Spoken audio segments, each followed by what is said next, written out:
Panginoon, tulungan mo po ang aming bansa. Tumitindi po ang higwaan sa palasyo. Kumusta po kayo mga kaibigan? Baka akala ninyo ako po ay nakikisakay sa mga nangyayari sa ating bansa. Hindi po. Karapatan po natin lahat na mahihayag ang ating saloobin. Totoo po yan. Lumalala po ngayon ang higwaan sa palasyo. Hindi po tayo masyado magbanggit ng mga pangalan kasi alam po ninyo mahigpit si Meta at tayo po pwede po tayong habulin ng mga makapangyarihan kung magkamali po tayo. Ako po diretso po. Maraming salamat marami na rin nakakaintindi sa ating mga video. Hindi kuwela, personal vlog. Ibig sabihin ang mga follower ko, ang nanonood sa akin, yung mga taong nakakaintindi. Pero yung mga tao na gusto lagi na lang joke, ay doon kayo sa mga joke.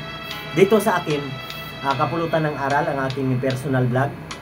At minsan nga sa kakapangaral ko nagagalit ng aking mga mismong kamag-anak kasi ibig sabihin ang gusto kong matulong sa kanila kung paano magsikap. Ay ayaw nila magsikap, magkakasakit daw sila pag nagtrabaho, magka-cancer. Na malaking pagkakamali po yan Alam po ninyo, ang pagbabanat ng buto ay gamot sa katawan, hindi nagkakasakit.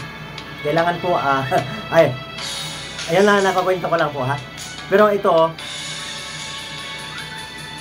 lumalala nga ang higwaan sa palasyo. Yun po ang pamagat ng ating video mga kaibigan. Bakit? Ba't ko sinasabing lumalala? Mismong kayo, alam niyo yan kung ano-ano ng malalaking tao ang nagsasalita, nagtutulakan, nagdinidiin ang isa't isa, gumagante.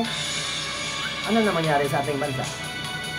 Kaya po tayong mga simpleng mamamayan, magsikap na lang po tayo para po may makukuha silang voice sa atin. Alam nyo, kami po maliit na negosyante lang po. Napakalaki po ang aming binabayaran na tax. Yun po ang pinag-aawayan nila ngayong pundo na nawala. Karapatan po natin maghanap. Pero wala na pong mangyayari pag ganyan sa tingin ko. Nagtutulakan. Kaya po ano ba ang gagawin natin mga simpleng tao?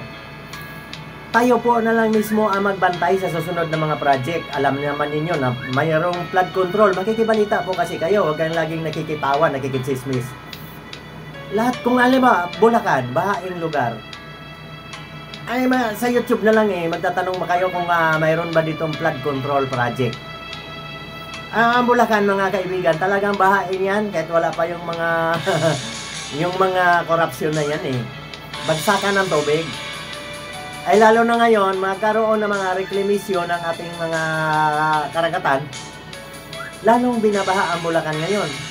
Kaya po tuloy, dahil sa mga korupsyon na yan, sinisisi na rin kayo din mga opisyal, ng dating bahain na. Kasi masakit nyo naman isipin na magkaroon ng flood control dyan, tapos ghost project. Saan napunta ang pera? Diretso sa bulsa. Ako, ayaw ko po magsalita ng masakit, pero masakit ba yun? Diretso sa bulsa? Sa korupsyon? Mga kaibigan, ganun na lang po ang ating gagawin. Hindi ko napahabain ang video. Bantayan po natin yung mga sunod na project. Isumbong ka agad. Huwag yung magsumbong sa website. Actual. Ito, videohan natin. Ito yung nangyayari dito. Kapag sumbong kayo sa Pangulo, ang daming magsumbong kahit hindi totoo. Dali ang gawin yan Actual po, videohan po, at magtawag po kayo ng autoridad. Ito po ang nangyari sa aming project. Ghost project ba ito? Hindi. Kasi alam niyo na hindi gumagalaw, walang gumagawa. Sumasahod lang palagi. Hanggang dito na ang ating video. Sana may ambag din ako. Ingat lang po tayo palagi. Maraming salamat.